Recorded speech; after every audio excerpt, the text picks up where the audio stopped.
Working with us at Velocity Advantage Capital,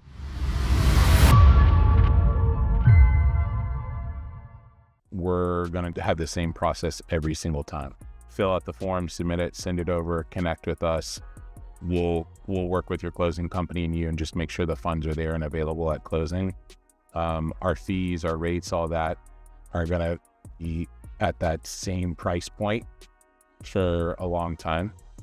There's no surprises, no, hey, last time you charged me this, but this time you're charging me more, that sort of thing. With a private lender, their availability, their process can be different every time. They may be out of state, out of the country, on a trip, or just have their funds tied up in something else and not have it available.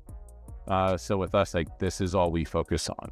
Transactional funding for double closings, again, very niche. We don't do gap funding or any other type of lending. Our process and everything is set up specifically for double closing, and that's what we specialize in. And it's going to be the same process every single time. There's not going to be any surprises or, anything that's going to catch you off guard if you go with a private money lender.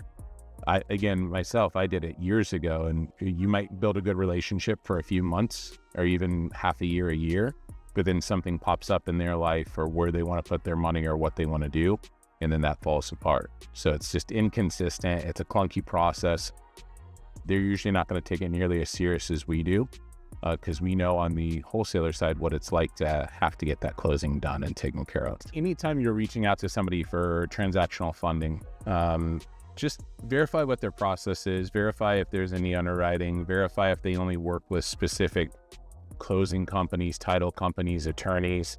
Some transactional lenders will only be state specific or maybe regionally specific. Maybe they'll only do southwestern states or West Coast or up in New England.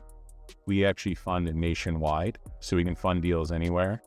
And then just see if they're familiar with the process and if they know what they're doing, and ask them how many deals that they've funded, because it's super important for who's ever going to be that funder to know the ins and outs of the process, to know a closing. That's the thing too, with doing over 500 closings on the wholesaling side, we know the ins and outs and what's expected and hiccups that can happen at a closing, and we're fine. We can figure it out. Sometimes we'll even work with the escrow officer, the paralegal, and say, hey, we've seen this before. What is this an option? Is this an opportunity? And kind of work with them and put out ideas. So we go a little bit above and beyond just funding the deal. With our experience, really helps on that. So just ask them. And obviously you want to know rates and fees. What are they charging? Is there any hidden fees? Like I said, sometimes you look online and their initial fee might be decent, but then they have a $1,000 or $1,500 admin fee or, attorney fee, whatever, however they throw it in there. So then that can take your rate from 2 to 3% or whatever it may be. And that's just pulling money out of your profit too. So I would say fees are huge, what their process are, and then just kind of check them on their experience and see if they have anybody that you can talk to that's worked with them before that can give them, a good referral, good recommendation.